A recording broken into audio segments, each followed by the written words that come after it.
Aloha and welcome in to the Kaimana Intervention Group podcast. This is episode 3. I am Tal Harrington, and as we like to do on the Kaimana Intervention podcast, this is likened unto a journey, a voyage on a canoe. And on the canoe, we have different people in different positions. And to get started, I want to introduce some of those people. First is Dr. Leilani Taholo, who is our chief navigator. Thanks for being in the chief navigator seat today, Dr. Taholo. Hello. And Tausoa Mulitalo is our first mate. And she carries out all of the directives of the captain, Captain Taholo. And my name is Tau Harrington. Yes, my name is Tawasu Harrington. I'm the steersman. I really don't know what I'm doing other than I just put my paddle in the water and I do what Dr. Taholo tells me to do. If she tells me we're going to go left, we go left. We tell me go right, we go right. And we'll go straight, whatever the captain says. And we bring on some guest navigators each journey, and we have a couple that I will introduce shortly. But what we like to do before we get started and get in the water, before we cast off, is go over our vision and our mission. And so for the vision of today's journey, I'm going to turn the time over to Dr. Taholo. And then for our mission, we'll go to First Mate Mulitalo. So with that, I'll turn the time over to you, Captain. Mahalo, Tau. So our Kaimana intervention vision is that our work is to help people receive the Kaimana intervention wave of a safe space where therapeutic and culturally based skills for emotional healing are practiced, to not lose the me in the we, nor the power of the we, for therein lie the navigational threads of successful emotional healing. Mahalo. Thank you. I love that vision, Dr. Taholo. Soa, why don't you give us the mission? Okay, thank you. Okay, so the Kaimana mission is the Kaimana Intervention podcast and group curriculum offer a Kaimana wave of culturally based skills, support, and a safe space for emotional healing with generous and humble Kaimana intervention trained therapists and trained cultural consultants to help others see, hear, and understand themselves, their loved ones, and even their offenders above, below, and around all the noise of the world. This is the essence of navigating through emotional healing successfully while keeping your true self intact. Mahalo for that. So for those who don't know, the Kaimana Intervention Program is not just a podcast, but there's actually a group curriculum. And we have Kaimana Intervention cultural consultants that assist with culturally based skills to support in the healing process. And it's a beautiful program. I've been through it myself. I'm not a practitioner. I am a patient, if you will, or a client. And I'm so grateful for this program. And one of the things that is special about what we do is we reach out into the community and find other people who are doing similar work and invite them to come in as guest navigators on our podcast. And today we have 2 wonderful guest navigators with us. And it's my pleasure to introduce our first, which is Matapuna Mailo Levinson. And Matapuna is a project manager for the Asian Pacific Institute on Gender-Based Violence. She's responsible for providing technical assistance and training on models and issues related to culturally responsive approaches to addressing and preventing gender-based violence, as well as analyzing emerging issues and documenting best practices in serving Asian, Native Hawaiian, Pacific Islander, Middle Eastern, and North African communities in the US. Prior to the Institute, Matapuna was the Training and Technical Assistance Director for the Hawaii State Coalition Against Domestic Violence and the lead victim advocate and program coordinator for the Salt Lake Area Family Justice Center at the YWCA Utah.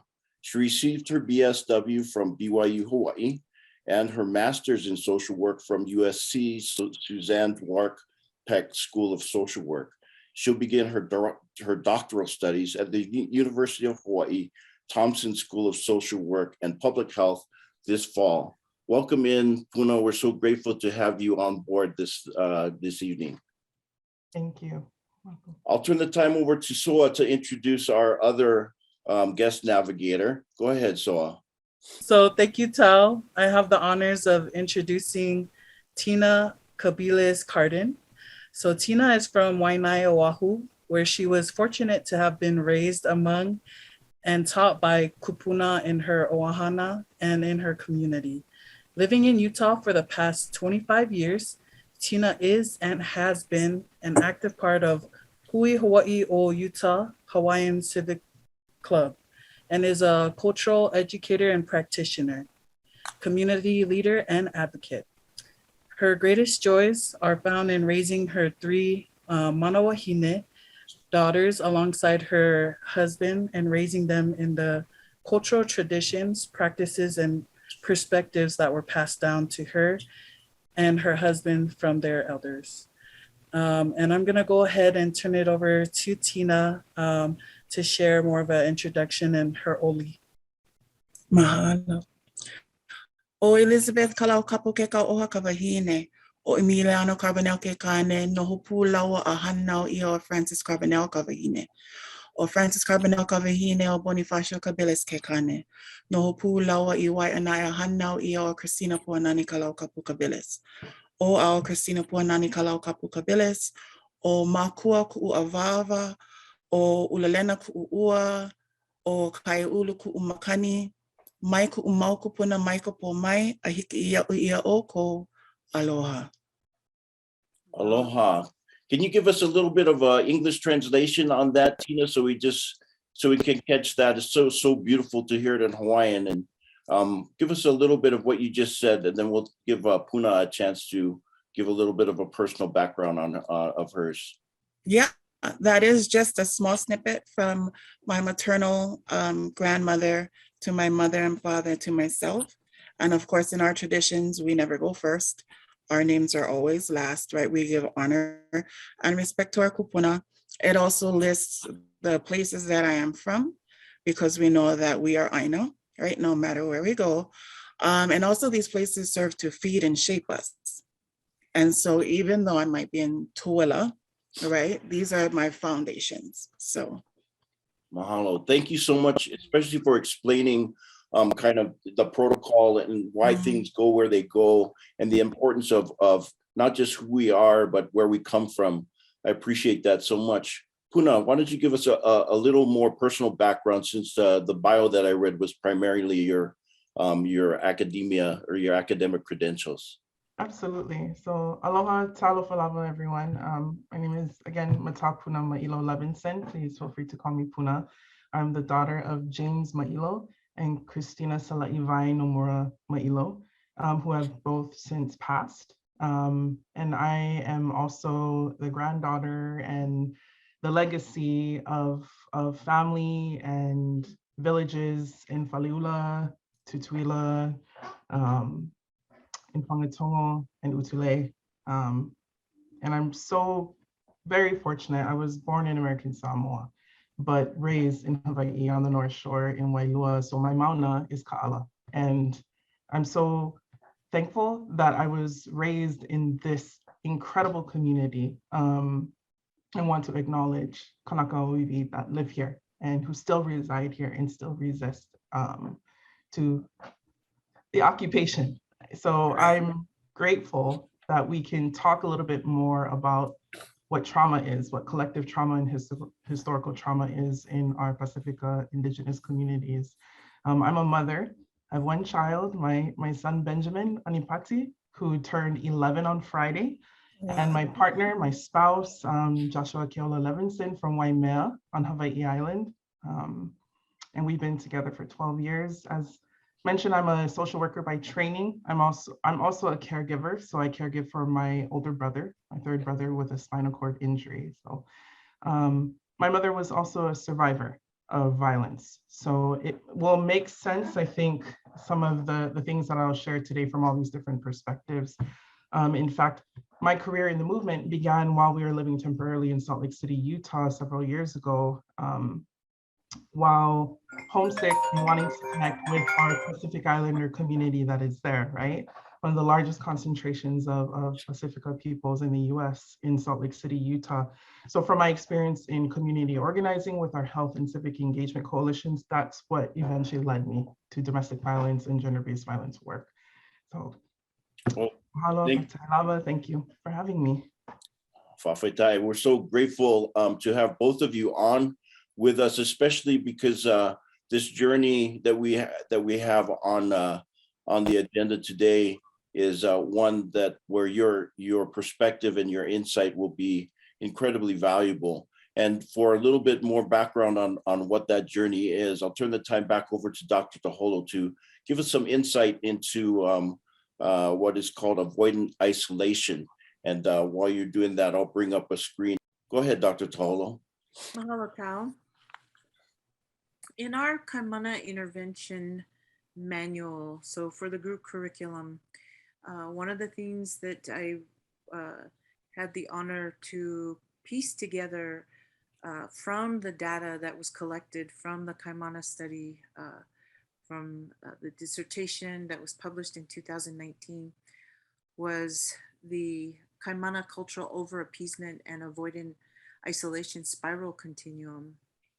And today we will be discussing the avoidant isolation side, where shame and invalidation are demanding the urge for avoidant isolation, at times, even at all costs, at the cost of the lives of some of our own Pacific Islander people. In this area, our sense of any hurt or shame tends to be hidden, and we isolate in ways to compensate for the invalidation that we may feel. This can then lead to blind overcompensation and isolation. This goes down a level deeper, where shame and invalidation may lead one to unwittingly overcompensate for all of the avoidant isolation that took place. For example, to compensate for all of the family funerals and family weddings that were missed, a Pacific Islander person may take out a second mortgage on their home and overcompensate to carry what we call sometimes the kavenga, or the cultural responsibilities they missed over the years. Or the shame and invalidation may lead a Pacific Islander person to disown their identity as a Pacific Islander and further create a deeper level of avoidant isolation, where their cultural identity now becomes hidden, especially in public. Resentment about their Pacific Islander identity may take place in this stage. Next is what we call extreme independence. Here, one of our people, one of our own, may begin to disown their sense of who they are and where they came from. They not only internalize the shame and invalidation, they initiate sometimes switching out their Pacific Islander identity for anything else that they relate to but their Pacific Islander identity.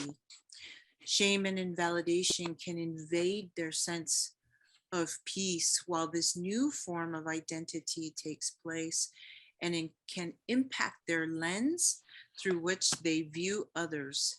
Generally speaking, emotional well-being is connected to belonging to a point of origin that makes each person unique. However, here, their sense of belonging can come from anyone or anything but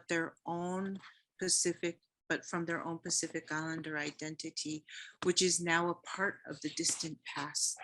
Resentment can be replaced with apathy, indifference, or detachment. It's not just hidden, it's non-existent. An example of what some of these changes can look like was given in the Kaimana study, where several of the participants shared quotes of apathy, indifference, and detachment that some of our people in younger generations were experiencing. For example, one said, "We went to the beach last week, so it's there, you know. What do? They just take out their phone," referring to the Pacific Islander youth, "out of their pocket, and they just sit on the sand." Then the parent says, "What are you doing with that?" And then the parent explains that they've been getting into fights. They're filming each other, and then they put that on the internet. Then it goes on social media. And then last night, the youth talk about, "Did you see when there was that fight? This and that." Sitting in front of cultural lands that are like steeped in history and traditional stories. And you're on the phone, being, disconnected and removed, the parent said. That's the situation to where we are outside our native spaces. That's the example. Finally, there is deep loneliness. Just like on the other extreme of over appeasement, this is not just a feeling of being lonely, but a widespread and all encompassing sense that you are deeply alone in your own thoughts and feelings, and everything around you seems numb, and you feel numb again. Deep shame and invalidation seem to take over, and hope seems very distant. All of these stages can lead to the vicious cycle of more grief, conflict, trauma, and even violence, abuse, and suicide. The vicious cycle spirals downward. These same thoughts, feelings, and behaviors can be passed on, unfortunately, by generations of examples for our family, from our family, and or our caretakers. We are thinking thoughts and feeling emotions we never considered possible for ourselves when we spiral downward to the vicious cycle in this continuum. We need to break this vicious cycle. We are here today to have a dialogue about some of the effects of this concept called avoidant isolation among our people, and some resources in order to bring understanding and hope for our people and our communities. Mahalo. Thank you. Part of my role in this group is I'm the layman in this hui, and so there's a lot of jargon that is used, and for those who are listening to the podcast, I'll assure you that we're going to unpack all of this. That's what we're going to do on this journey, and we'll discuss it in ways that hopefully each of us can relate to. And we're so grateful for those who have done this deep research to really kind of identify in terms that are very academic and specific what these things are that we're going through, and we're talking about the loss of our identity and this downward spiral that is really tragic that we're trying to identify and overcome. And so we're going to dig into that now, and we have a number of questions that we have laid out, and we will go through them. Soa will pose our first question, and we'll let Matapuna and Tina kind of alternate in responding. Soa will give the first question. Dr. Taholo will follow up, and then I'll have a question after that, and we'll go in that order. So go ahead, Soa, and kick off the conversation with our first question. So thank you, Dr. Taholo, for giving that description of the avoidant isolation concept. And so for Tina and Matapuna, how do you view this concept playing out in our Pacific Islander family homes and in our cultural community? And then also, how does it impact your role within our community? I can go. So I come very much from the perspective of domestic violence and gender-based violence. So when I think of isolation, I immediately think of the tactics of violence and abuse in intimate partner relationships. Isolation as a tactic of power and control. So to gain and maintain power and control in an intimate partner relationship is so successful in that isolating a victim or survivor from their family, from resources to seek help and safety, from the possibility, the hope that they can live independently on their own, not with or within this abusive relationship. Isolation is an important and very effective tactic. So literal isolation, whether it's within the home or relocating to a different town, city, state, even country. So you can see how the importance of maintaining connection. So the opposite of isolation is connection, connection to relationships, resources, so that a survivor can thrive, can leave the situation if they choose to, and thrive beyond the violence and abuse that they experience. So when I think about my personal and professional experience, so personal experience growing up in a home where domestic violence took place, and then also in the work as a victim advocate, I think something that folks outside of our very diverse, we are not a monolith, right? Just being Native Hawaiian and Pacific Islander as a category kind of does a disservice to the unique dynamics within each of our specific island groups and communities. But just from my personal experience and working within my family and across different Pacifica people's communities is that folks don't realize that you can feel isolated within a large family. You can feel disconnected, even if you have a large, expansive, well-connected, well-known extended family and clan.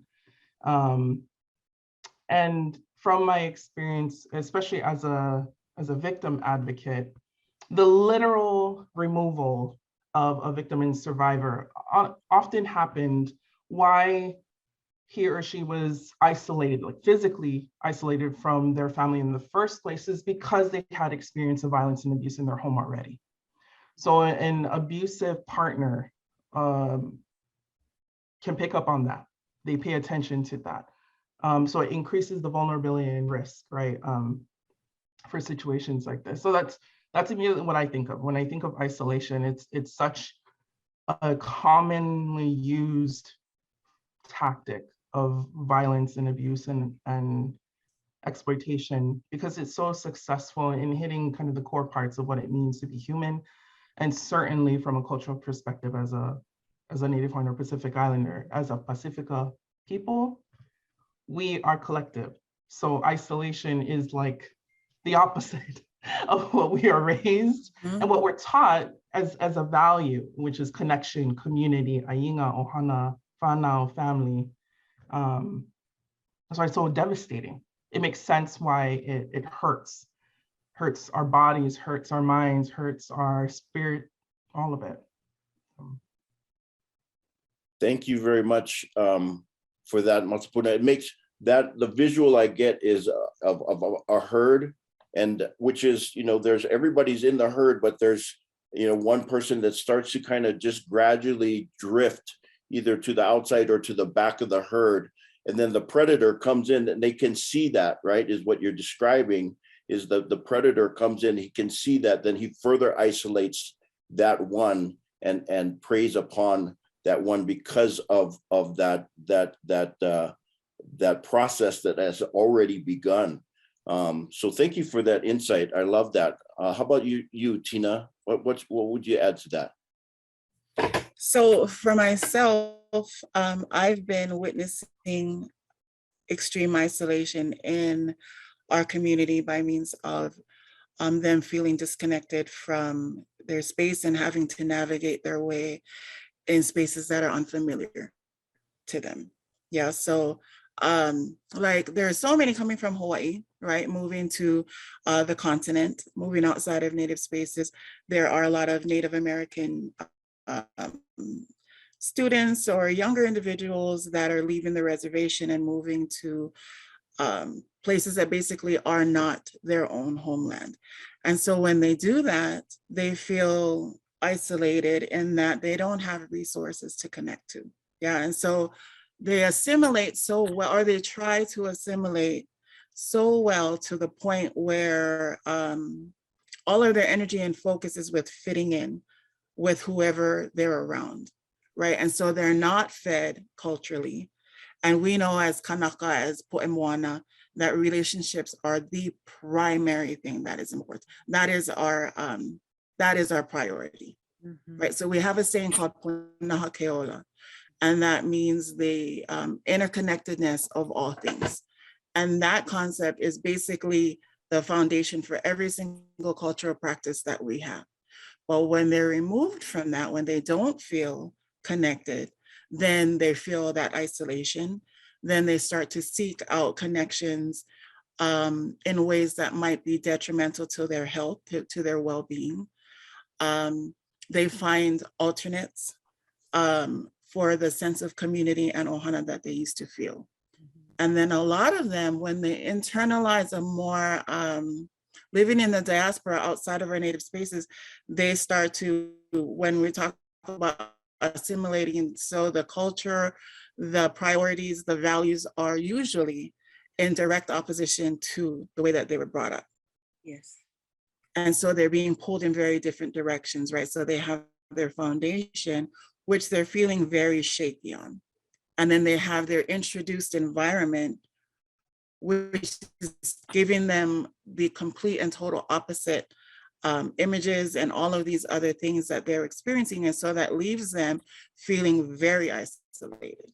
Like, where do I go in order to reconnect?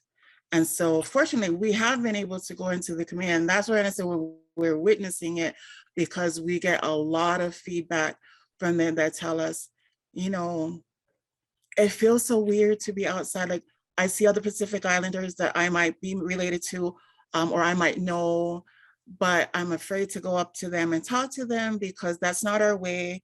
You know, there's no introduction and stuff. Or one of the biggest things is we start to see this huge disconnect where they will identify themselves differently from their families. So they will say, oh, my grandma was Hawaiian. Mm-hmm.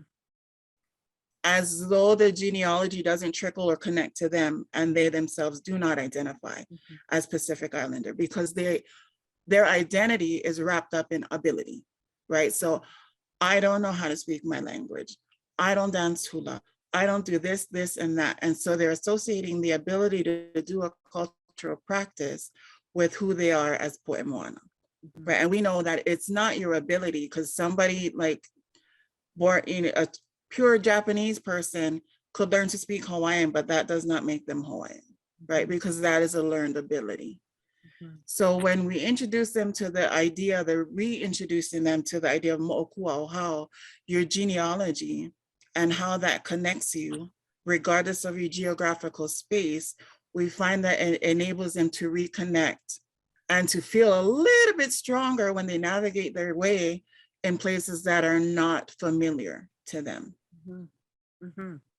Yeah, so that has been the biggest one. And I swear it hurts every single time we do it when we hear, oh, my grandma was Hawaiian, but I've never been there.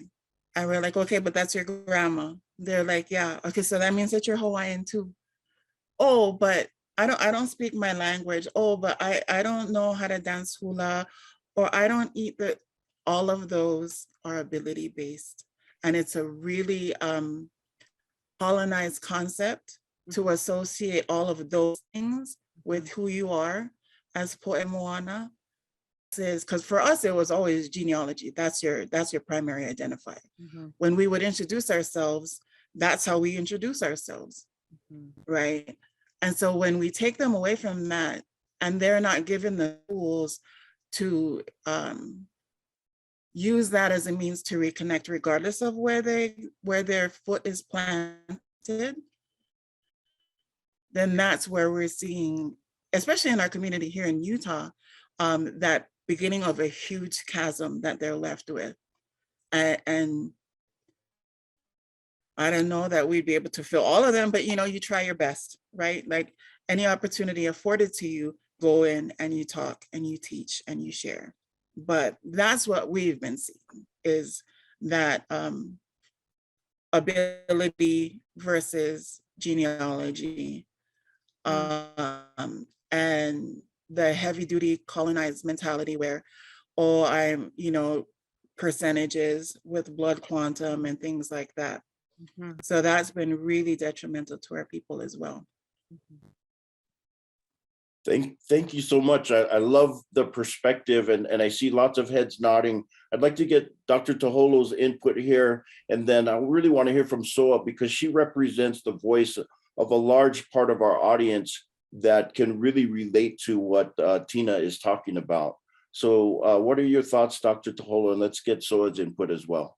Sure. Well, I appreciate both Matapuna's and also Tina's feedback, because Matapuna is able to share from the lens of domestic violence, which has unfortunately been experienced among our people, where we have had several cases of domestic violence here in Salt Lake County, in Utah, where the police have been involved. And there's actually been some murder, homicide cases and some deaths. And I've been on the phone with the local law enforcement and together with the families, and have worked with some of these families. And I don't have words to articulate the grief, because it's so far from who we are as who we truly are as a people, which is the connectedness that both of them talked about. And that disconnect of I'm now going to hurt you or I'm going to kill you is the exact opposite of that. And that is what isolation does, is it puts you away from the connectedness and the warmth and the aloha, and it disconnects you from that and takes you into a dark, deep place. I've been there, I've seen it.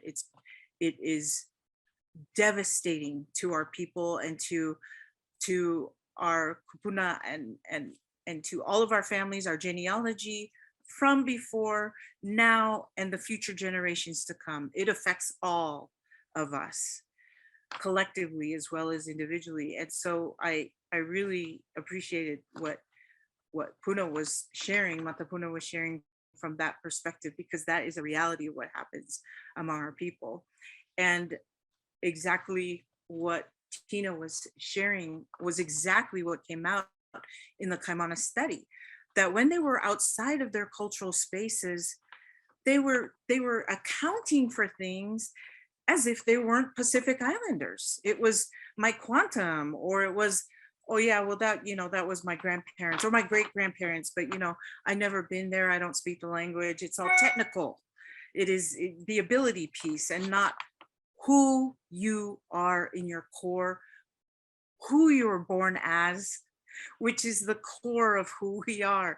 And that's exactly why we're having these podcasts, is we must and feel empowered to voice this truth of who we are.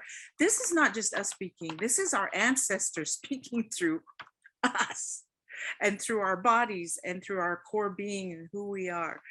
This is truly who we are. It's not to question ourselves. It's not to say whether we have enough quantum or not, or whether I speak the language or not. It is who we are. And so I loved exactly what they had shared. It resonates with everything that I've seen and experienced in my own life and experience, and then in the work that we do. So I just want to fully support everything that both Matapuna and Tina had shared in the spirit and the truth of what they each spoke. And then I'll give the time over to Soa, who is very much in the mix of our younger generations, our young adults who are Pacific Islander, who are looking for these kind of spaces to be able to express. So I'll hand the time over to Soa. Mahalo. thank you, Dr. Taholo, for that, and then also for Watapuna and Tina. I think for me, well, especially with what Tina was talking about on ability versus identity, I think that's what a lot of I'm seeing in our youth and in our young adults too, and even in myself, because I grew up here in the main island, like, in the States, and like you said, Tina, I usually say like, "Oh, my grandma," or like we're that disconnect. And the biggest thing I kept thinking about is like, how did I learn this, and who gets to say who is Pacific Islander? And so I'm grateful for you bringing that up about how our primary identifier is genealogy, is because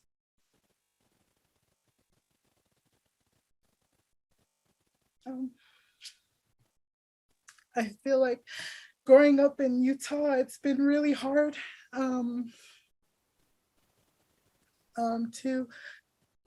to feel like I fit in within my own people sometimes.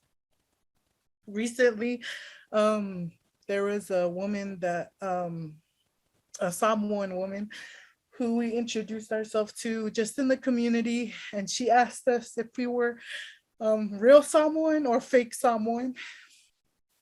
And we're like, okay, well, obviously our genealogy leads back to Samoa, so we're Samoan, we're real Samoan. And then she said, well, yeah, I don't know why all these fake Samoans that can't speak Samoan claim that they're real. So I've been feeling a lot of shame and invalidation, but I'm so relieved to hear and be validated, Tina, through what you guys are doing and teaching in our community for our youth. Because I think there is this big disconnect from our people and within our own people.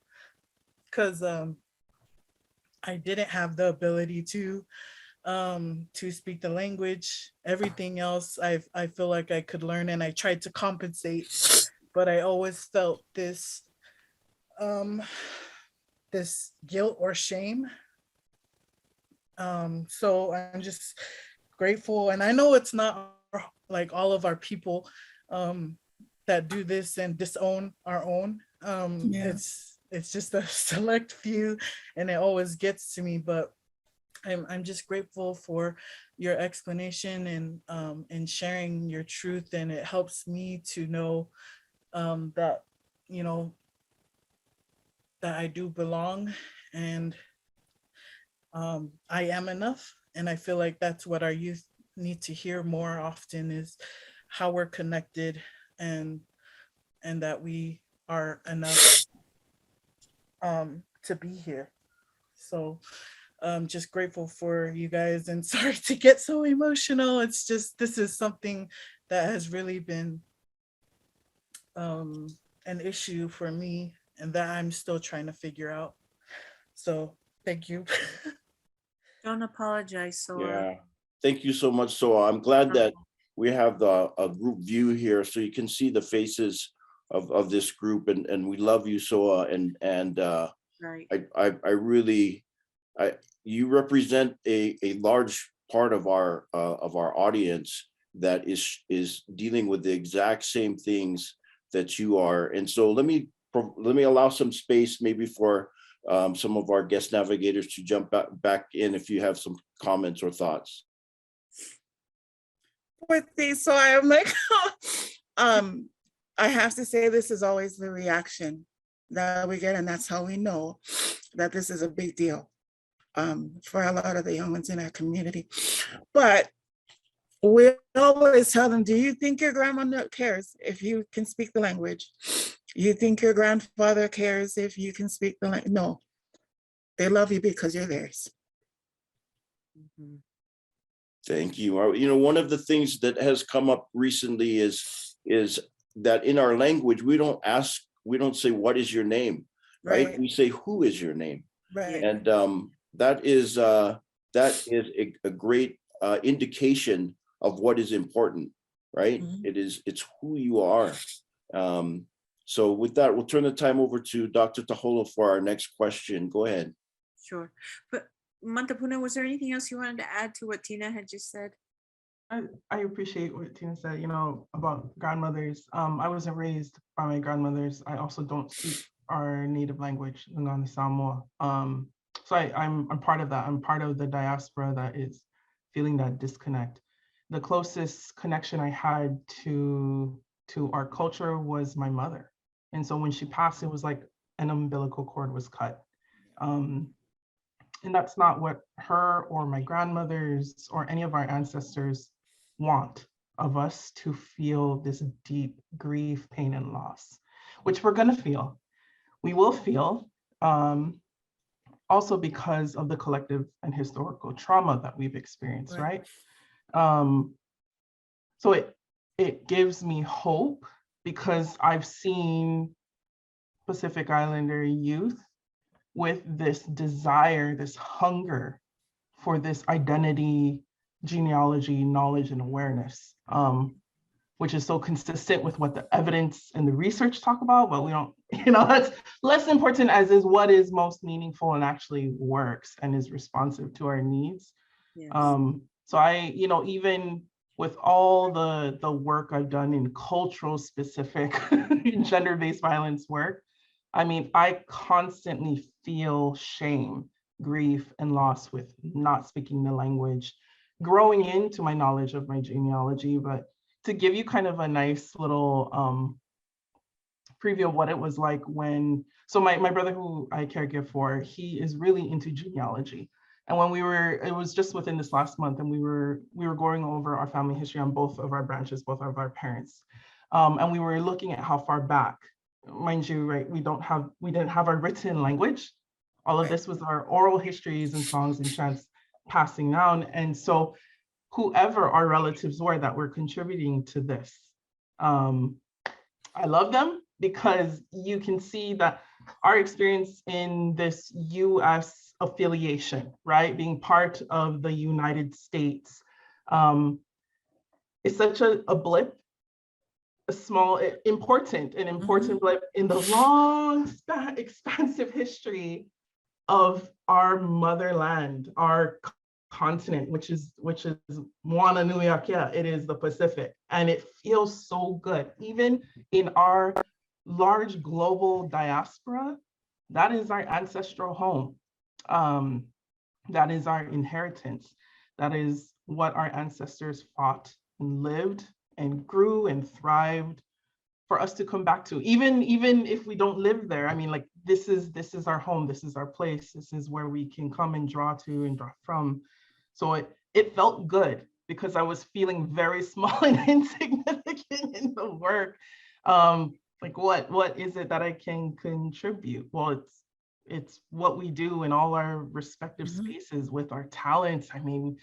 The phrase "we are our ancestors' wildest dreams" is often used, and I know it can seem overused, but I can imagine my grandmother's jumping for joy, and so yes, get them, girl. I can imagine them just being so happy, yes, that's my baby girl, doing the best that she can, and thriving and living and being proud and growing into her identity as a Samoan woman, as a Pacifica woman. A journey, a process, of course, right? But yeah, that's why I love spaces like this. We can be emotional and to express ourselves among our people. Whereas in other spaces, you're like, oh, why did I waste my tears in those spaces? Why did I give me back my hour?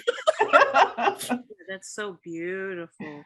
And that's exactly what not only came out in the Kaimana study, but has continued to reverberate through the calls that we continue to receive just in our space for the outpatient mental health clinic, right?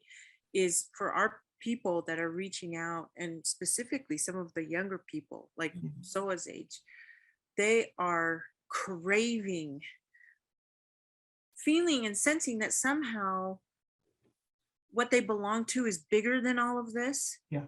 that they're experiencing here in the contiguous United States, but they don't know where to start.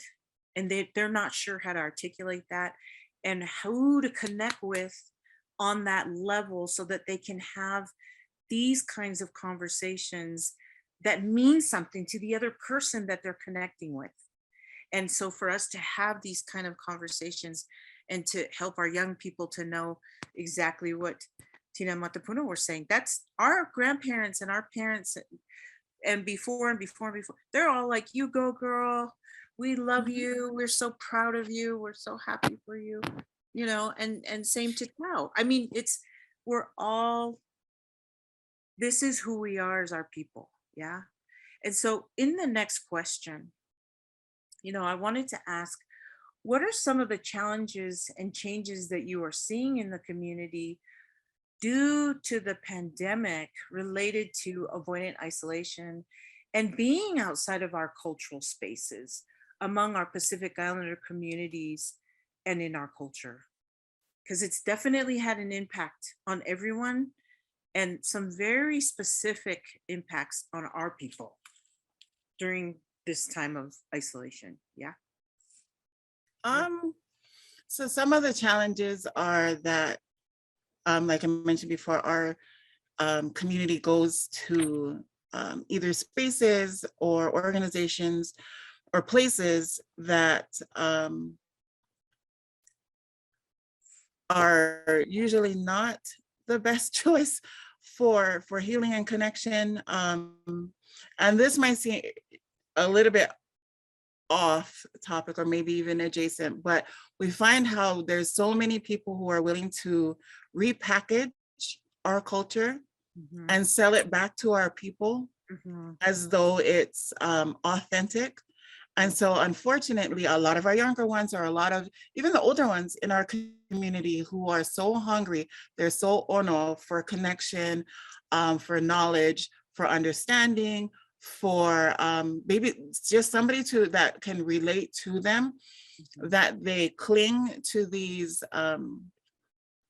huna practitioners or these ho'oponopono practitioners, or I've even seen just the other day holistic hula. And it's beautiful that you know, whoever's packaging these, you know, whatever, but we find that when our community goes there, they feel a temporary feeling of connection. And then when they don't get what they're looking for, because it is not from our traditions, it is not from our perspective, it is absolutely not from our history or cultural background, that they feel even worse than when they first went in. Yes. And then it leaves them very skeptical of the actual resources that are out there. Like it even makes them skeptical of things that their own kupuna tell them. Yes. Like, well, so-and-so told me this. Okay, well, so-and-so sold you a course that was like $500, and your grandma, who has that lived embodied experience, is telling you because you belong to her. Yes. And they start to question that because they are unable to discern what is actually our cultural traditions versus, you know, appropriated programs and things like that. So that's what we're seeing. Wow. That's a huge implication, Tina, that you're talking about right now, because if in that sense, which I believe exactly what you're saying is correct, because we've seen evidences of that, is that they come back lonelier. They come back more disconnected. They come back searching for something that they know that they temporarily were involved with, but they were definitely, they felt misled and led astray. And so that is a huge implication of this. And so using our voices today, that's something that we really want people to be aware of, for our people to take care and really look at our traditions and our history and really find out. And think about these connections we're making right now so that people can get in touch. And so thank you for sharing that, Tina. Very powerful. Mahalo. Puna? Thinking about what the pandemic has done in literally physically isolating individuals, couples, families, as it parallels with other pandemics like domestic or family violence. I know in the height of the pandemic here in Hawaii, I was working for the Hawaii State Coalition Against Domestic Violence, and our largest requests, right, in the community was actually from healthcare providers, wanting to know and be educated in how to identify and respond to survivors who are patients who may self-disclose in different healthcare settings. And it makes sense because from a healthcare perspective, right, we have emergency response protocols.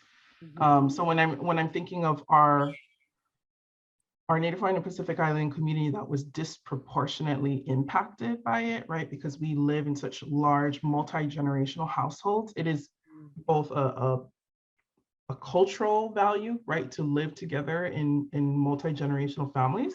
Yes. But it's also a consequence of colonization and settler colonialism and land dispossession, where we are living in poverty, and to survive, just to live in Hawaii in the Pacific, or in our various homes throughout the continent, we have to live in these congregate settings. And it was actually really upsetting, understandably, about the kind of narrative that was happening in the news when talking about that, because there was a point, especially targeting Pacific Islanders as having the highest rates, and that was kind of fueling these racist ideas, and particularly about our Micronesian brothers and sisters. The racism that was happening here in Hawaii was so bad, and it was really fueled by these tropes about Pacific large families. It was heartbreaking. And one of the things that I was most proud of about our community, both in Hawaii, in the islands, and in our diaspora across the continent, was how we responded to our particular needs, to this crisis, how it was impacting Native Hawaiians and Pacific Islanders. And I'm sure Jake probably talked about this, was the National Pacific Islander COVID Response Team. Yes. And I spoke with one of the leads, right? Dr. Nia Aitoto, who many of you already know, and to listen to her passion in talking about, it's like, we have professionals, we have doctors, we have healthcare, behavioral health, we have clinicians within our community who did not wait for systems to respond and generated our own community-based and driven solutions. Yes. Both locally within our respective regions, and then collectively on a national scale. I get chicken skin every time I talk about this, because I'm just so proud of our community in directly addressing the isolation that we experienced because we had to isolate, quarantine, and all that, but also the isolation that you feel as Pacifica peoples living away from your homelands, and like, what do we do? How do we address this global pandemic, right? While you're caregiving for children, and you're elderly and working multiple jobs and dealing with your own personal mental health issues, plus the larger collective historical trauma that you're carrying with you.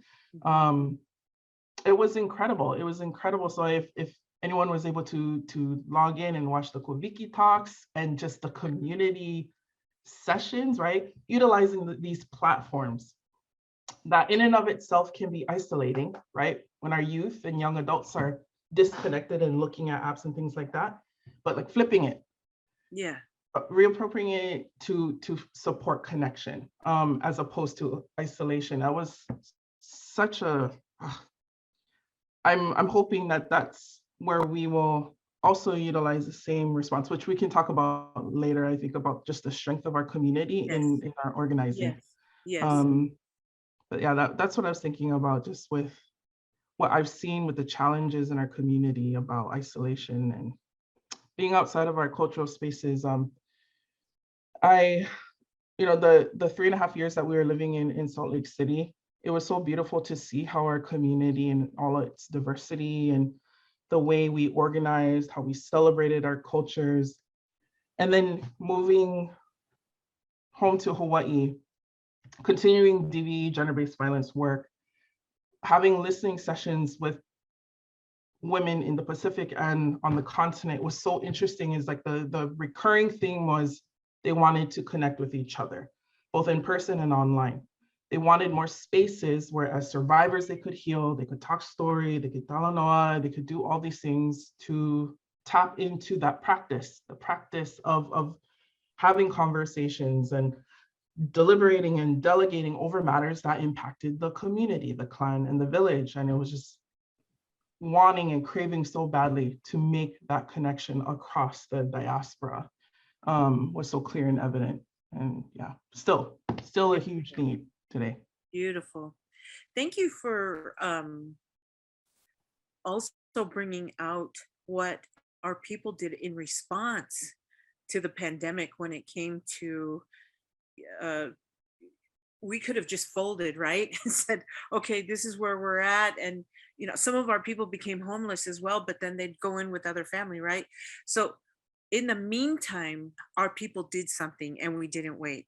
And I love that because that is actually the purpose of the Kaimana intervention. We weren't going to wait for the American Psychiatric Association to come up with a model for our people when it's us. We are the model. we do this. This is what we do. And we can be together and talk in these spaces and create healing for ourselves. Yes. So thank you for bringing up those very specific pieces of how our people responded. Thank you so much, Puna. Okay, I'll turn the time back over to Tao for our next question. Thank you. And so this next question kind of just piggybacks on what a theme that we've already seen emerge from the conversation that we're having. It has to do with colonization and the impact of that. And I'll maybe describe it in a way that I can relate to, in that in this colonization type of dynamic, we end up having other people tell us who we are and what we can do, right? And they put us in a pigeonhole. And like, say somebody wants to be a nurse, say some guy wants to be a nurse, and they say, no, you should play football and become a bouncer. How come you're not a bouncer? Or, whatever. They want to tell you, this is what your people do. And we end up not telling our own story. And so talk about the impact of that and what you're seeing in the communities and how that is affecting how we kind of reach our, as if we put it in the context of this journey, how we reach our destination, or we end up at somebody else's destination instead. Go ahead, Puna, you can start, and then Tina. When I think of colonization, I appreciate Kumu Haunaneke Chast's definition. And it was part of her works for a Color of Violence article that she had written. And I appreciate it because it was her understanding and her perspective of how violence against Native Hawaiian and Pacific Island and Indigenous women parallels with colonizer and settler colonialism. And there were 4 main kind of parameters that she outlined. And it was that colonization starts with conquest and exploitation. But the legacy, how colonization is perpetuated, because it's not a single historical event, it continues on. How it's so successful in its insidious and obvious tools of control is dominance and subordination, right? That's kind of the legacy of what we see, and the systems of oppression that kind of reinforce it.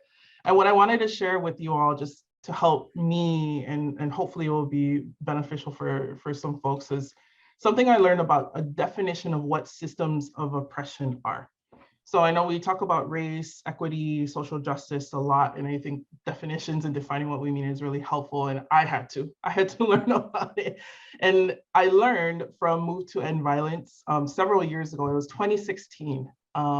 which was coinciding, right, with political change and upheaval that was happening across the continent and in the Pacific, especially with election time, the presidential election. So it made sense why Move to End Violence had a race and equity series and how they were defining what systems of oppression do to individuals and communities. So I wanted to share this with you. So it disconnects us from our source. It dissociates us from our bodies. It distances us from our emotions, and it distorts our stories. And when I thought about it in that way, because folks who don't think that colonization is real or relevant or felt and experienced today, it gave me language about how it disconnects us from our source. So to our conversation earlier with you, Soa, about what it feels like, what the lasting impact of colonization, to me, it is feeling like when my mother passed away, the umbilical cord was cut, that this huge gap of cultural and generational knowledge was missing. A huge void and a part of me was missing because it was so beautifully captured within her, in her essence and her beauty and her love. So when we talk about grief and loss, it wasn't just her literal physical death. It was everything that I held meaning and associated with her and my grandmothers and our ancestors. That's what it felt like, a pain that clearly you can see me being so emotional. It's like, it's not something that was just an event that happened. It's still, we are still feeling it today. So yeah, colonization and the tools that are used, right, to reinforce colonization and state violence and controlling and excluding folks from economic opportunity, literal land dispossession, taking over the land, pushing out natives from the land. These are things that are felt today, and it's very much parallel and consistent with intimate partner violence. The tools of abusive partners, the same. Violence, control, isolation, pushing out opportunity, not controlling finances, all these things. And I wanted to share another amazing Kanaka scholar, Dr. Val Kalei Kanuha. Kalei is incredible. And I think she's probably, I would consider her like the mother of Pacifica gender-based violence research, because it's so grounded in Kanaka Oiwi culture and worldview and lens. And it's such a great lesson, I think, to our Pacifica diaspora about how colonization and inter-partner violence are parallel. So in times where we have, men from our community who may harm their intimate partners or their family members, colonization is actually used a lot as the reason and the excuse. But what I appreciate about Kumu Kalei was that, from an environmental perspective, colonization increases the risk factors for it. But the perpetration, the why, is much deeper. It's a deeper thing. And who critiques that, who unpacks that, is us. Mm-hmm. Only we can define that. Only we can debate and discuss and confront and deliberate amongst each other, because we are the ones that are most impacted by it. It is happening within our families. So it just makes sense. It makes sense that in these social issues that we're facing, trauma, right? Trauma related to violence, abuse, and exploitation, it has to be done within our community. It has to be done and tapping into the best of modern science and research, but tapping into that ancestral knowledge that addressed these types of issues in the past. Like, I'm not going to romanticize, and Dr. Kanuha talks about that, right? And our ancestors had these challenges and experiences. We had war, we had conflict, but they created all these amazing things, these protocols, these traditions, these processes to help confront it, to disrupt it, to prevent it. But because of colonization, we've lost, right? We've lost, or now we need to remember, we often view things in such a deficit, and I'm guilty of that. And I'm trying to change my language about that, because we're not lost. We're not a lost people. But But a lot of this identity building is such a beautiful remembering, a remembrance of these things that our ancestors created for us, that is the treasure, right? That is waiting for us to utilize and tap into. Beautiful, beautiful. And that goes specifically right along with giving our voices away, that emerged in the study as well, that when we were giving our voices away in that sense, even unknowingly, unwittingly, and others in the diaspora, we would lose some of that, even some of the leadership. When that would happen, it created another sense of internal grief that was happening from generation to generation to generation, and definitely to the point where the generation now is so, like what we're talking about, is so hungry for it, but they don't know how to articulate it, but they know it exists, and they know that somehow in their DNA that there's been multiple generations inside of them that have worked through these things, but they haven't been able to know how to connect. And so as Tina goes on to express her piece, some of what Soa will be asking is exactly about some of the resource gaps that our people are experiencing. So thank you for that, Puna.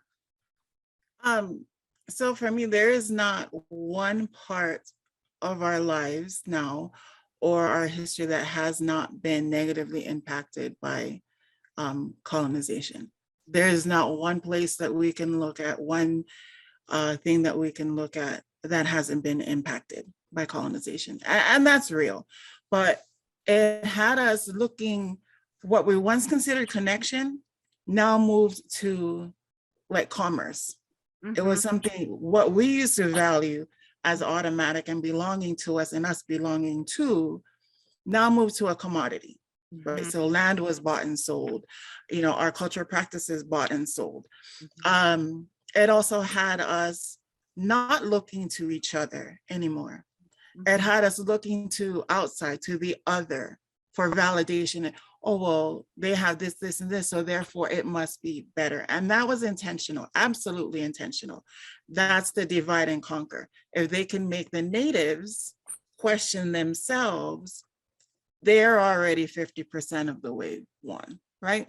Yeah. And so when it had us questioning our bodies of knowledge, that was there from the very beginning, and that we've held and nurtured for thousands of generations, and then it dismissed it as just a story, right? It's a legend. It's it's just a fairy tale. When they diminished it and they packaged it, categorized it as such, and then started to categorize us as savages, and for all of their list of reasons why we, for whatever reason, did not measure up to what they considered to be the ideal race or the ideal people, then we started to internalize that way. That was the hardest part, I think, for me, learning about all of that. So going backwards, like how well we believed that, how well we started to like really internalize that, and then say, oh, the mo'olelo of Pele, all the Pele and Hi'iaka mo'olelo, those are just fairy tales, those are just love stories. When in reality, these are humongous bodies of scientific and cultural knowledge that use the story form in order to move that knowledge forward. Yes. Right. So, but dismissing it as just a romance was so detrimental, and it happened in every single aspect of our culture.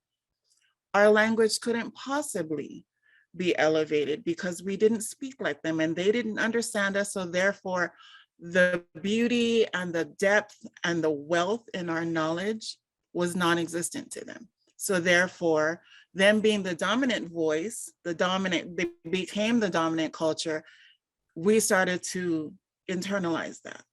Oh, you're never going, what's the sense of you learning Hawaiian language? Because you're not going to make money off of that.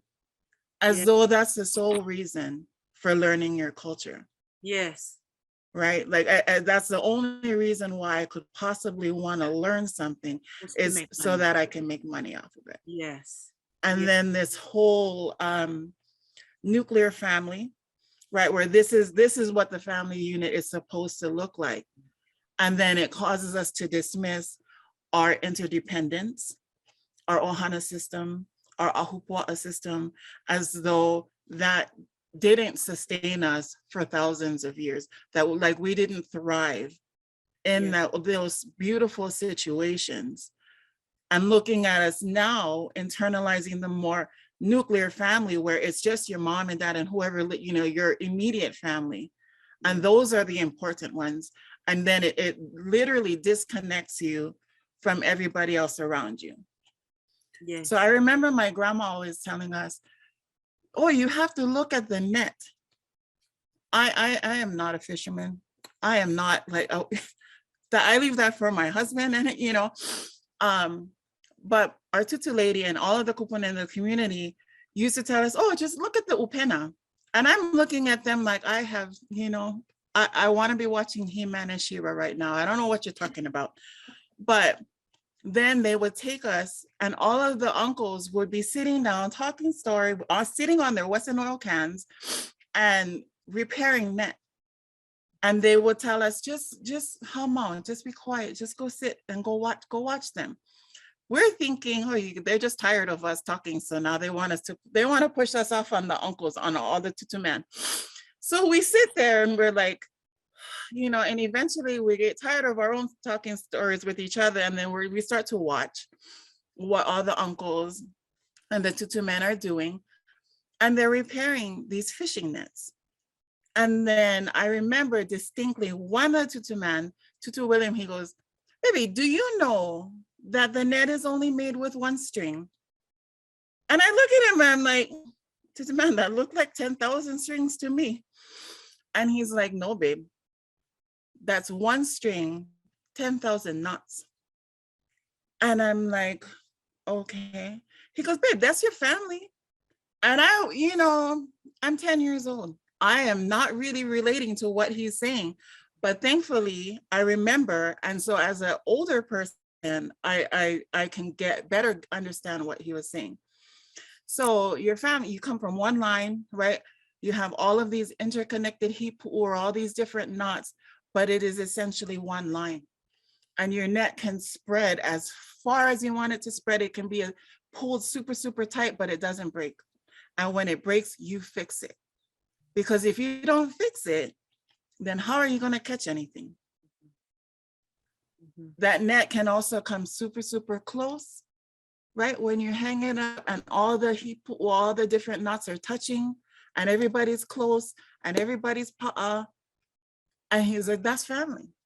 Sometimes you far apart, sometimes you super close to where you're getting entangled in everybody else's business. And then you come over here and we straighten you out. It's fine, babe, it's fine. And you know, again, I wish I was watching cartoons, but I'm thankful I didn't watch the cartoons now. But when he's telling me that, and you know, and I look at nets, and there's nets in our family that are like 100 years old. And it's still being so well taken care of. And how, you know, and so now as an older person, I'm like, how dare we have ever questioned what our kupuna did and how they thought and how they thrived? Like, how dare I sit there and, you know, but then that just shows you the depths that colonization, you know, the claws that they have in every single thing, where it causes us to question everything that our kupuna used to thrive. And then, and like Tita said, our history is millennia. Oh, you know what I mean? Like thousands and thousands of years. The United States is less than 300 years old, right? So they are literally a blip on the timeline that is for our people. I mean, unfortunately, we are where we are right now, but you know, we have the ability to look back on the things that our kupuna left for us and start to undo all of those entanglements and make our net straight and healthy and strong again.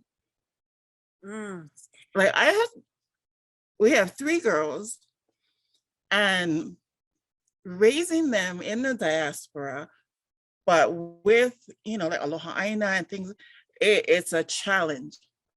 But, it's not impossible. It is never impossible. Yes.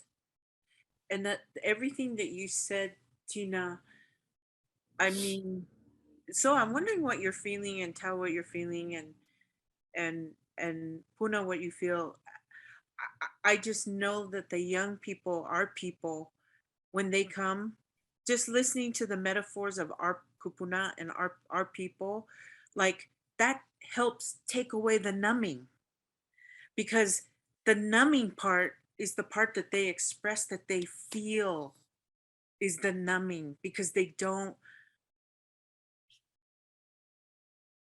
feel enough of the resonation that you were just expressing when you talked about the upena, and just that, all that one string, 10,000 knots, that is the opposite of feeling numb.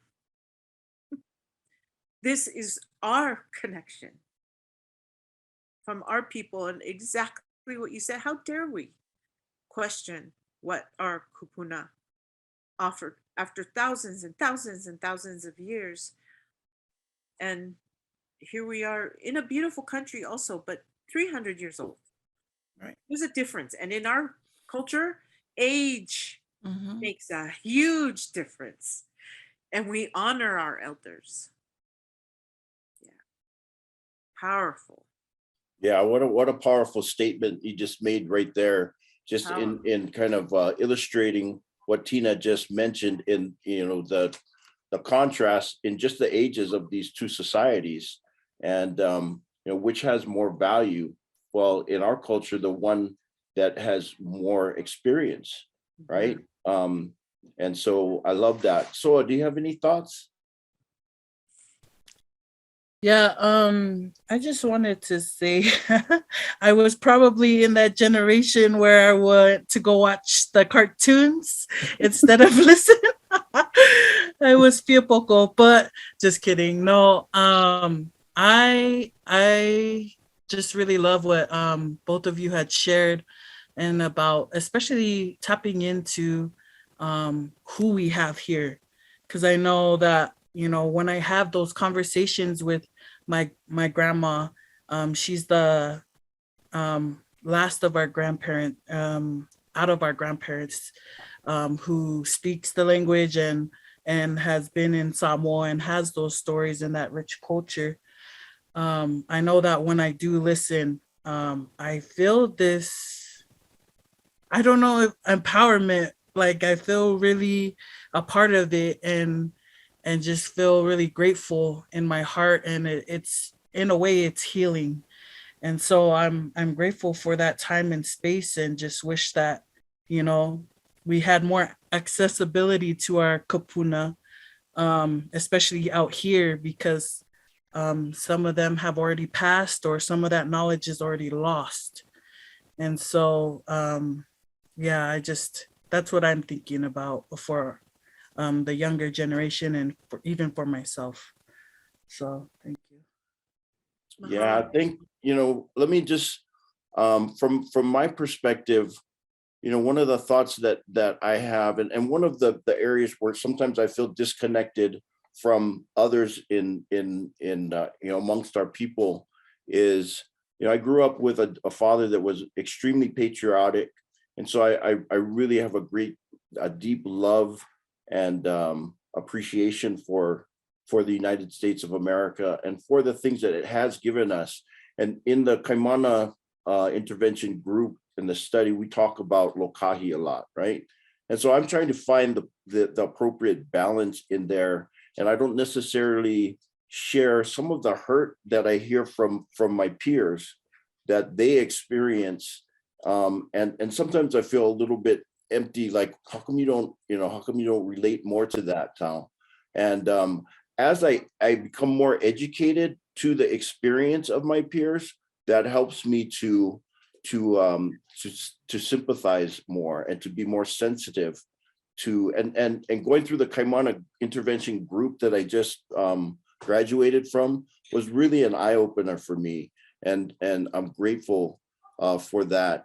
And I think that there's so much healing that comes, like just listening to the story of the net, and having myself, I was born and raised in Hawaii. Dad was born in Pongo Pongo, but he was raised in Hawaii. And so growing up in Hawaii is a great experience because there's so much of the Hawaiian language that is incorporated into our pidgin English, right? And so as Tina was telling her story earlier about having a connection, having some roots, it made me think of your piko, right?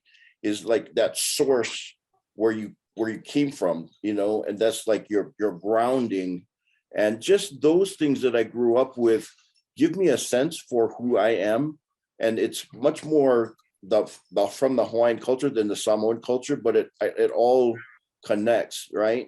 And I feel like you don't have to be able to speak your entire language, but to know some of the parables that we have. And when we were with Jake and Rich in the last episode, Jake was really fond of sharing some, Samoan parables. And they're such beautiful, it's just like this metaphor of the net and the ohana, right? I love that. And so I'm grateful for this opportunity, and hope that there will be others that access this. Like Soul was mentioning, sometimes we crave that, but we don't know where to get it, and so hopefully more people will find other ways to provide the resources. But Soa has a question that addresses this about resource gaps, and how do we fill those gaps?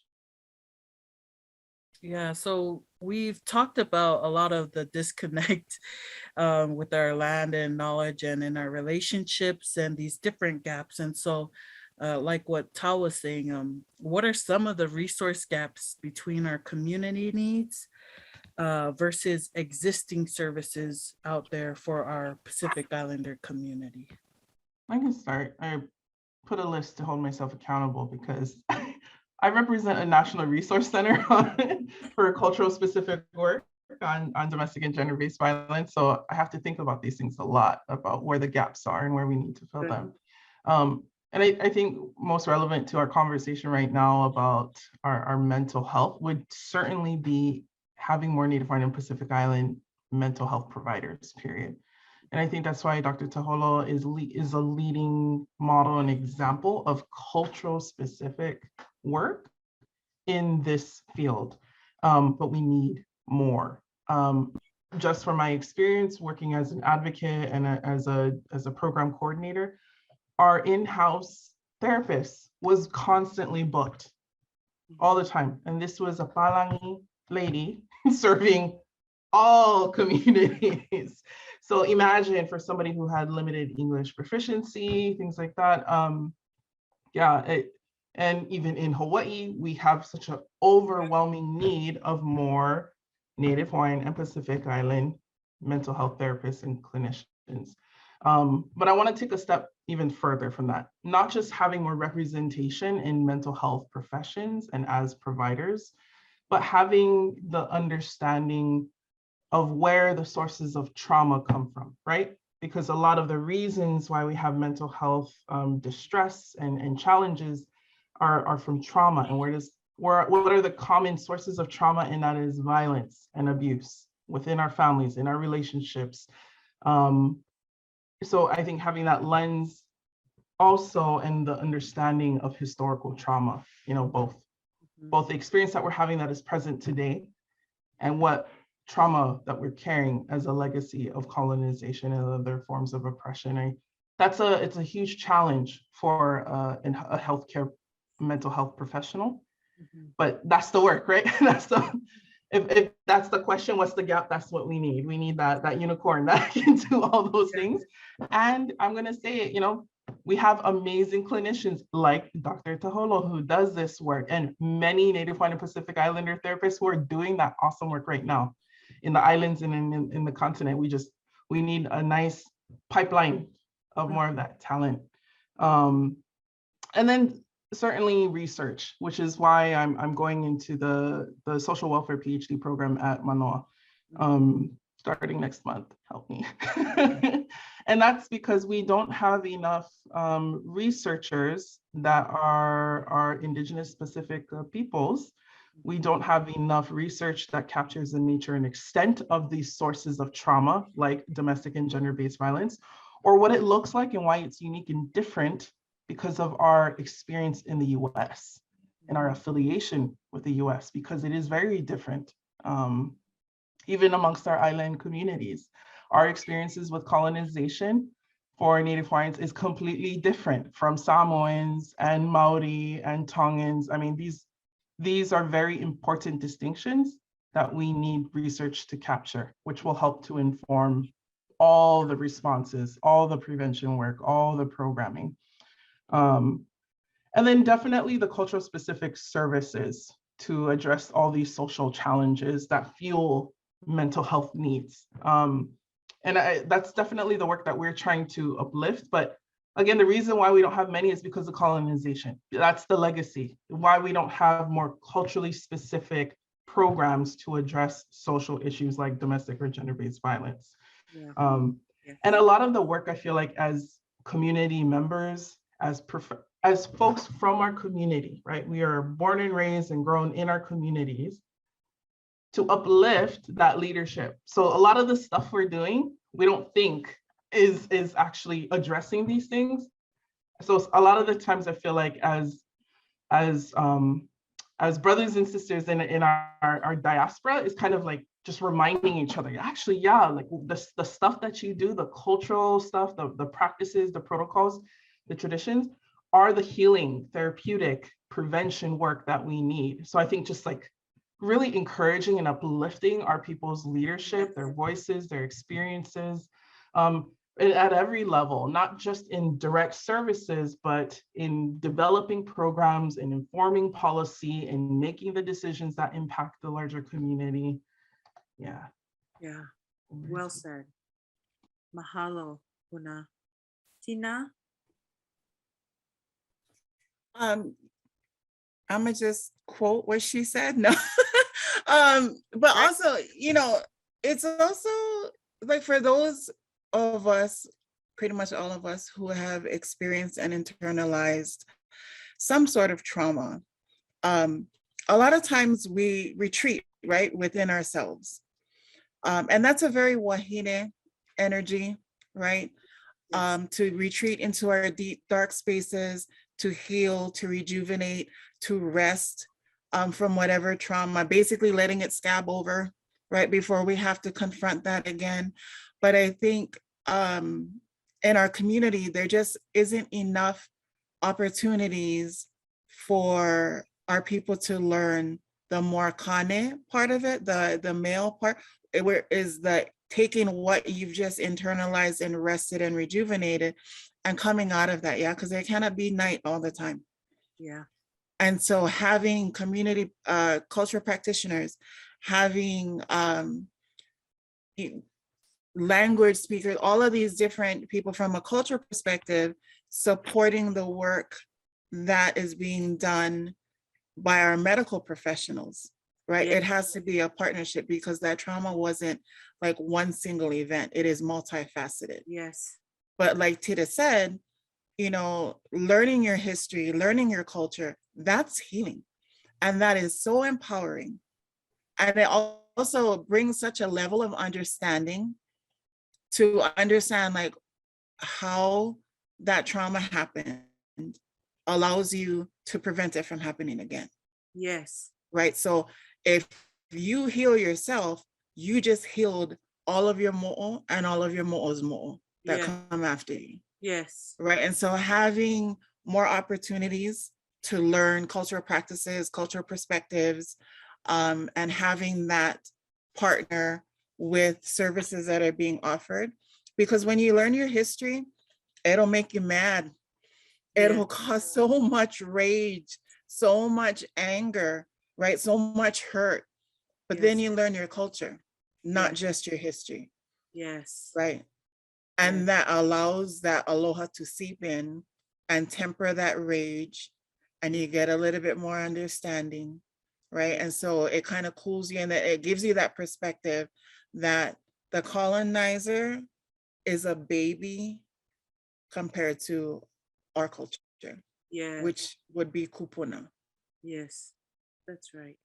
Right. And so having having conversations like this, making it more accessible, Yeah. right? So that the ones that are in that healing stage, in the resting and rejuvenating stage, have a reason to come out of that stage and move into action. Yes. Because they see things that are being done. So they see things that they can benefit from. Yes. And take that next step. Beautifully said as well. Beautiful, Tina. So we dedicated part of our budget that we have for the Kaimana intervention towards going into our traditional cultural practices. We vow to keep in touch with you, and we also vow to keep in touch with Matapuna, because we know that Puna is going to be doing research. We know that you're going to continue to practice, and we want to integrate, because the lo kahi in the essence is that we all are as one. And I do not want us in Western culture style to separate people like, oh, you got this degree, or you didn't get this degree, or oh, you have this trade school certification, but I don't want to do any of that. It's to pool everything, our budget, our resources, our love, our aloha, pull everything together so that we can serve our community and not just speak the words, but action. And that's our people, is action. We demonstrate our love by holding each other and by holding our little ones. And we don't let go. We never do. And even when they pass on the other side, like you were talking about. So you have your grandmother now, but she's holding you. There's a space that we are being held right now together. And in the interest of time, Tao, and so I'd like to ask Tina and Puna Matapuna if they would share one word in closing that they see as a strength in our people. One word that they would like to share in our closing before we close, that they believe would be powerful and important for our people to tap into, that we have within ourselves. One word, a strength of our people. And we'll give the time to whoever would like to go next, if that would be that one word, and why. And you can use a metaphor or whatever you want to share, whatever that is, but just what that, if you were to share something with the listeners of the Kaimana Intervention podcast, what would you want them, that one word of strength for them to tap into in themselves of who they are?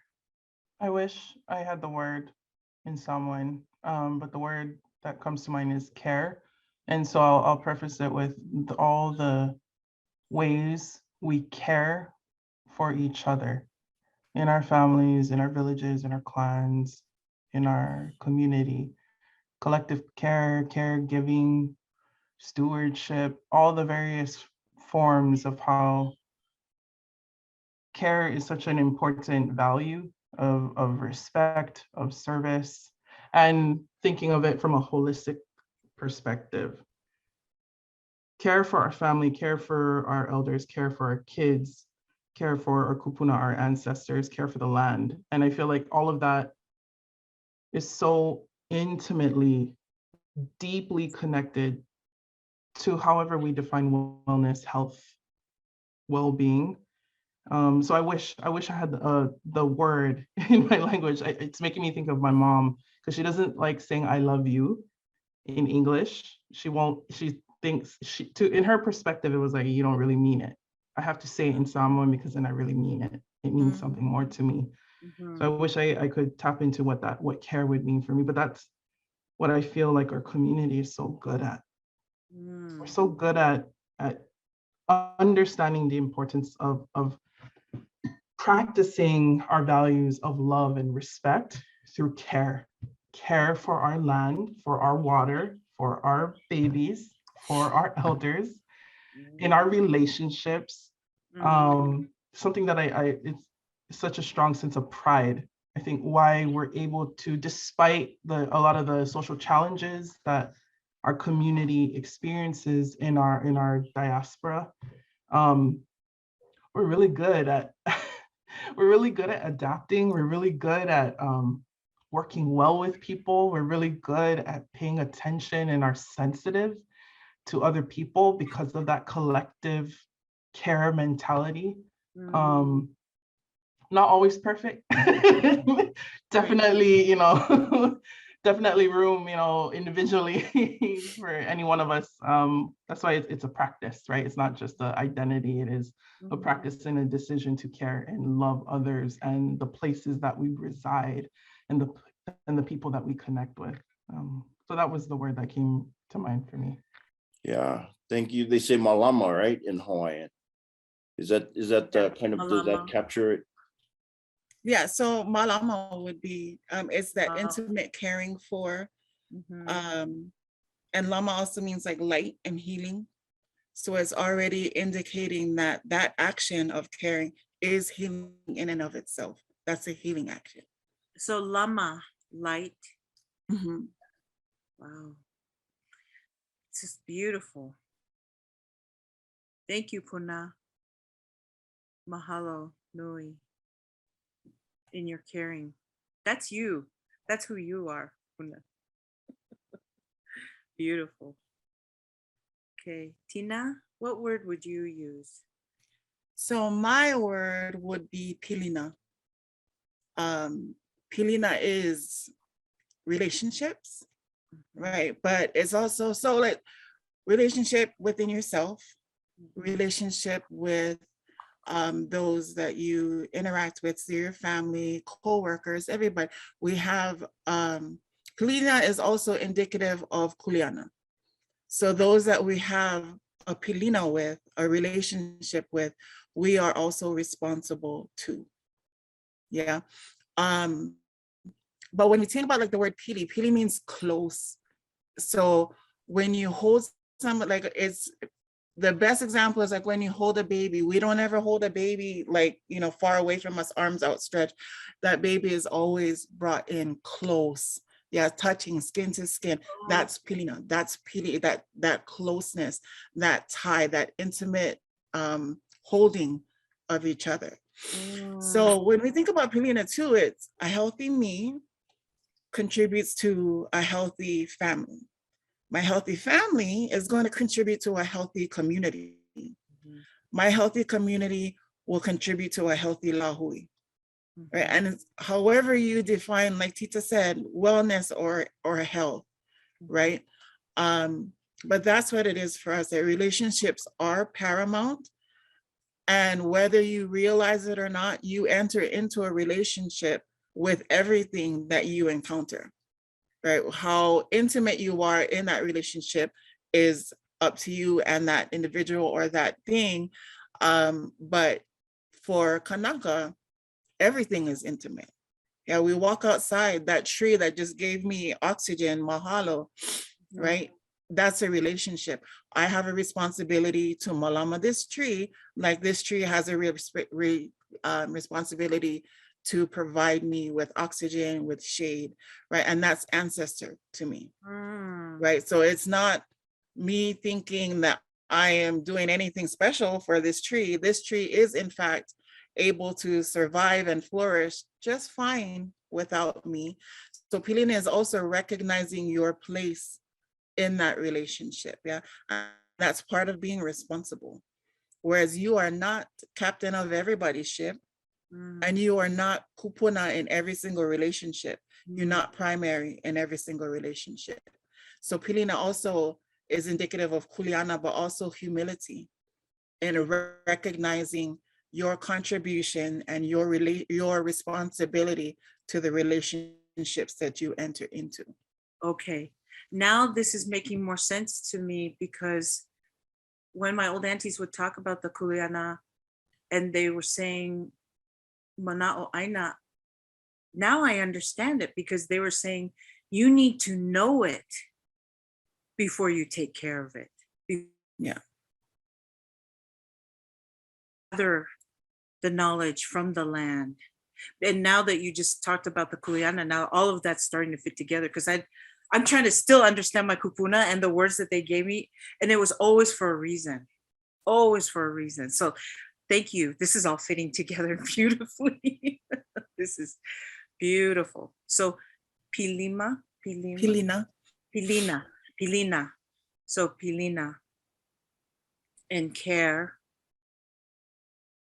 malama, care, and pilina.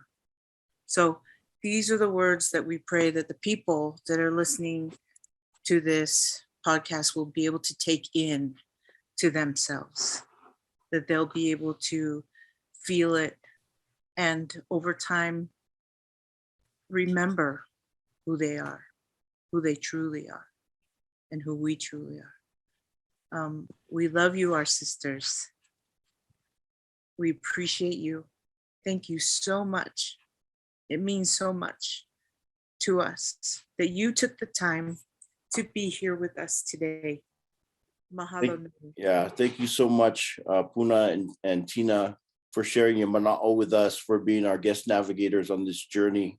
We're so grateful, and we are honored that we can be with you on this canoe and on this journey, and we'll take these memories and we will share them with our family, with our ainga, and it will be something that lasts because we have taken the time to do this. So thank you so much. As we traditionally do at the end of our journey, we turn the time over to our head navigator for our final mantra, and she gives us some parting words. And so I'll turn the time over to Dr. Taholo, and when she's pau, then we will disperse, but we will always remember this time that we spent together.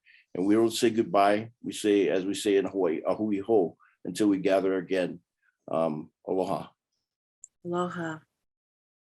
So usually at the beginning and at the end, we say, ask the hard questions, do your homework, and then when the time comes, please get out of your own way and watch yourself grow.